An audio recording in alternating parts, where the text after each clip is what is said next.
UP में बाढ़ के खतरे को देखते हुए सरकार पूरी तरह अलर्ट मोड में आ गई है। गोंडा में प्रदेश के 18 सबसे संवेदनशील जिलों की बाढ़ तैयारियों की बड़ी समीक्षा बैठक हुई। गोंडा में प्रमुख सचिव राजस्व अपर्णा और राहत आयुक्त डॉक्टर हर्षिकेश भास्कर यशोदा ने बाढ़ से पहले की तैयारियों का जायजा लिया। बैठक में 6 मंडलों के 18 प्रभावित जिलों की तैयारियों की समीक्षा की गई। अधिकारियों ने बाढ़ शरणालय, नाव, गोताखोर, राहत सामग्री, मेडिकल टीम, पशु चिकित्सा कंट्रोल रूम और अर्ली वार्निंग सिस्टम की तैयारियों की जानकारी दी। प्रमुख सचिव ने साफ कहा कि राहत और बचाव कार्यों में किसी भी तरह की लापरवाही बर्दाश्त नहीं होगी। सभी विभाग समय रहते अपनी तैयारियां पूरी करें और लोगों की सुरक्षा को सर्वोच्च प्राथमिकता दें। बैठक में बताया गया कि बाढ़ प्रभावित क्षेत्रों की करीब 30,000 गर्भवती महिलाओं की पहले से ही पहचान कर ली गई है, जबकि पशुओं के टीकाकरण और चारे की व्यवस्था भी सुनिश्चित की गई है। सरकार का दावा है कि बाढ़ की किसी भी आपात स्थिति से निपटने के लिए सभी विभाग और बचाव एजेंसियां पूरी तरह तैयार हैं। जनपदों जो है हमारे जनपद प्रदेश के वो सबसे ज़्यादा जहाँ पे जो है ना बाढ़ का प्रकोप होता है, ये 44 जनपद। इन 44 जनपदों में जो है तैयारियाँ बाढ़ की ऑलरेडी शुरू हो गई है। और जैसे आपने पूछा कि इसमें फोर्सेस कहाँ लगती है, ये फोर्सेस के रूप में हम लोग कई तरह के जो है फोर्स का वो उपयोग करते हैं। तो स्थानीय पुलिस तो होती ही है, उनके साथ साथ में जो हमारी जल पुलिस होती है, जो स्थानीय पुलिस का ये एक भाग होता है जिनके पास में बोट और अन्य सामग्री होती है, वो भी उनके साथ में लगे रहते हैं। और बाहर से जो हम लोग फोर्स देते हैं उसमें पीएसी होती है, जिसकी फ्लड कंपनियां हैं।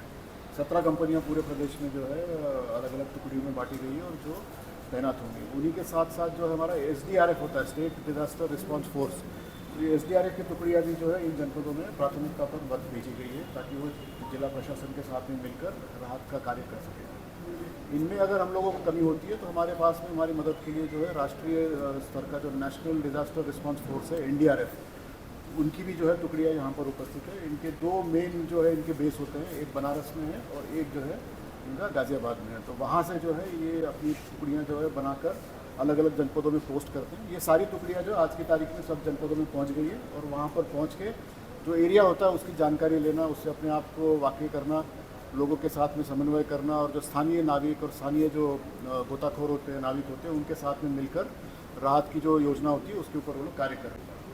ये देखिए, अभी जैसे कि हमने बताया कि सबसे पहले तो ये होता है कि भाई लोगों को जागरूक करना। तो जो जिले हैं हमारे वो ऑलरेडी इसके ऊपर काम करना शुरू कर दिए हैं। जो परिवार होते हैं वो खुद भी अपनी तैयारी करते हैं। जो पारिवारिक स्तर पे जो उनके अपने किट तैयार करने होते हैं, तैयारी करनी होती है, उसके भी ऊपर हम लोग ध्यान दे रहे हैं। परिवार के साथ साथ में जो ग्राम पंचायत की तैयारियाँ होती है, जो ग्राम पंचायत में लोकल बॉडीज़ हैं उनकी भी तैयारियाँ हैं, वो भी जो अपने पंपिंग सेट, जनरेटर, साफ़ सफाई की व्यवस्था, पानी का क्लोरिनेशन और जो इनके जो सीवेज का पानी पंप करने के लिए पंप सेट्स वगैरह होते हैं, ये सारी तैयारियां जो है ग्राम पंचायत, पंचायत राज विभाग एवं नगर विकास विभाग के माध्यम से कराई जा रही है। उसके बाद में हम लोग अगर राहत की बात करें तो अगर राहत रेस्क्यू करना पड़ता है तो जिलाधिकारियों ने अभी जो गर्भवती महिलाएं होती हैं, छोटे बच्चे होते हैं, असाध्य रोग से पीड़ित जो लोग होते हैं, जो वृद्ध लोग होते हैं, उनको पहले ही आइडेंटिफाई कर लिया है इन गाँव में और उनको जो है सुरक्षित स्थान पर ले जाने के लिए जो है कार्रवाई की जा रही है। इसके बाद अगर फिर भी अगर बाढ़ आ जाती है तो लोगों को सुरक्षित स्थान पर ले जाने के लिए जो है अलग अलग जगहों पे राहत शिविर जो है स्थापित किए गए हैं। जानवरों के लिए जो है उनके लिए भी शिविर स्थापित किए गए हैं और उसके बाद में वहाँ पर जो उनके लिए खान पान की व्यवस्था है और अन्य व्यवस्थाएं होती हैं वो सुनिश्चित कराई जाएगी। कई जगहों पे लोग बाढ़ क्षेत्र से निकलते नहीं है तो उनके लिए जो है राशन किट्स की भी व्यवस्थाएं जो है राहत के माध्यम से कराई जाएगी। इसके बाद में भी अगर कोई क्षति होती है, जनहानि होती है, इंजरी होती है, तो उसके लिए जो है भारत सरकार द्वारा जो दिए गए मापदंड है उसके अनुसार जो है एक्स ग्राशिया या फिर इसको हम लोग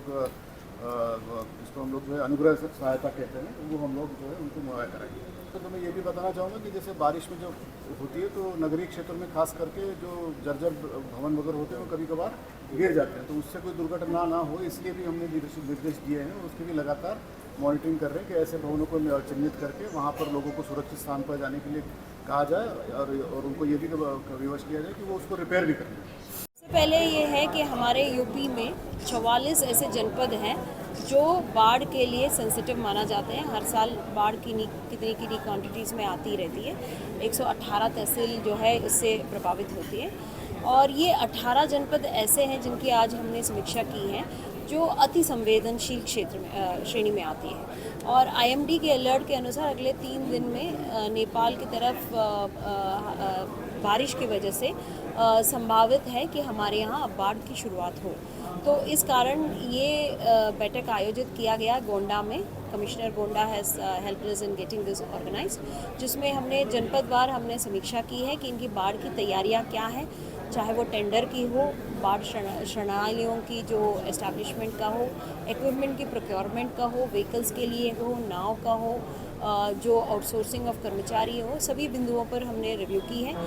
साथ में हमने जो गोंडा कमिश्नरेट में जो बेस्ट प्रैक्टिसेस है उसका भी अवलोकन किए हैं। कुछ ऐसे प्रैक्टिसेस हैं जो हमने बाकी जनपदों को भी अवगत कराया है। हम लोगों ने इस पे स्ट्रेस की है कि जो पशु है उनका देखरेख के लिए जो पशु शेल्टर्स है वो होनी चाहिए, जो बाढ़ के शरणालय होनी चाहिए, शेल्टर्स होनी चाहिए, वो सही समय पे इस्टेब्लिश होनी चाहिए। जो स्वास्थ्य की जो डिपार्टमेंट है उनकी तरफ से जो आयोजन होनी है, जो सहयोग होनी चाहिए वो होनी चाहिए टाइमली। जो पंचायत डिपार्टमेंट है, बिजली विभाग है, सिंचाई विभाग की जो कार्य है वो कंप्लीट हो जाए। तो इस तरीके से सभी बिंदुओं पर सभी डिपार्टमेंट्स की भी रिव्यू की है। अंत्योतः ज़्यादातर जनपदों का जो प्रिपरेशन है वो सेटिस्फैक्ट्री है। कुछ एरियाज़ में जहाँ टेंडर्स कंप्लीट होनी है उनको निर्देश दे दिए हैं कि टाइमली कंप्लीट हो जाए और दौरा करें, जिलाधिकारी की तरफ से भी हो और अन्य जिले के भी अधिकारी जो है दौरा करके इसको सुनिश्चित कराएं। साथ में कि दिक्कतें इसलिए भी आती है क्योंकि जो बारिश होती है नेपाल में वो flash floods, almost it's like a flash floods, कभी कभी घंटों की समय मिलती है जिसमें हमको तैयारी करनी होती है। इसके बाद भी हम लोगों की पूर्व तैयारी होती है, जहाँ पर हम लोग बाढ़ शरणालय कर लेते हैं, व्हीकल्स की पोस्टिंग कर लेते हैं, नाव की तैयारी कर लेते हैं। यहाँ पर ये कह रहे हैं कि इन्होंने ऑलरेडी नाव लोकल व्यवस्था ऑलरेडी पहले से कर चुके हैं, तो इस तरीके से हमारी तैयारी पहले से होती है।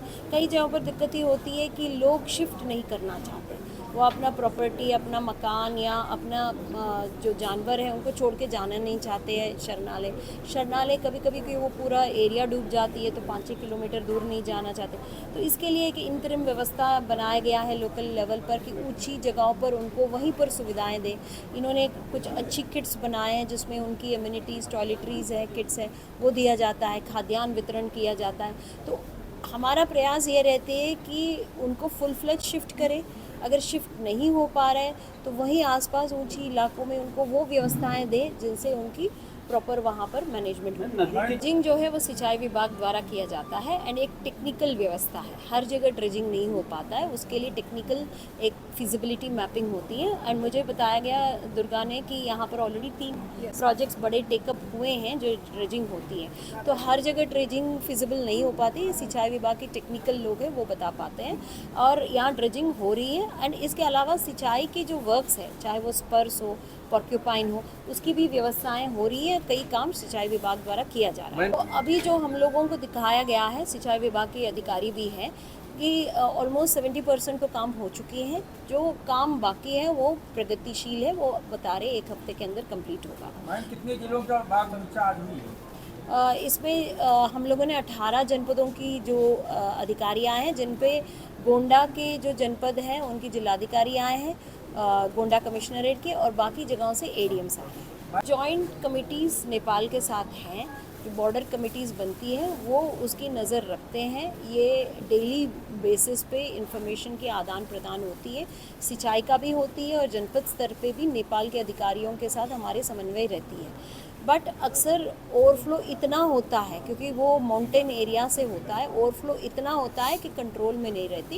ये तो हर साल रहता है and we are constantly monitoring the situation jointly. ये तो वन विभाग का प्रश्न है, लेकिन जो मुझे अभी कमिश्नर ने भी बताया कि ये ऑफ लेट यहाँ पर एक ट्रेंड रहा है क्योंकि वो बाढ़ के पानी के साथ घड़ियाल आए हैं, ऑफ लेट ये इशू है।